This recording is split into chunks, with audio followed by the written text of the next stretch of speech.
دی ماهی عزیزم، این ماه برای شما بسیار خوب و عالی هست. چرخه به نفع شما در گردشه و شانس احساسی و مالی به شما رو میکنه. سعی کنید با لجبازی این شانس را از دست ندید.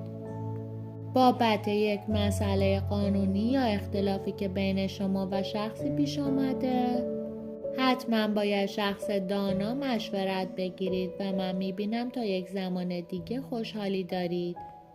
از نظر مالی پولی رو میبینم که به سمت شما میاد و شانس و تغییر و تحولات بزرگی در انتظار شماست.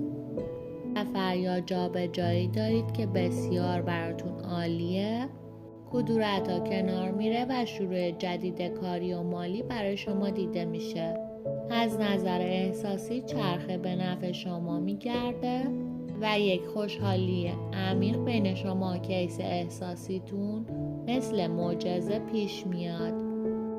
دیدار و ملاقات های احساسی دیده میشه که رضایت رو به زندگی عاشقانه شما میآورد. اگر قهرید یا جدا شدید، بازگشت کیس احساسی و آشتی دیده میشه.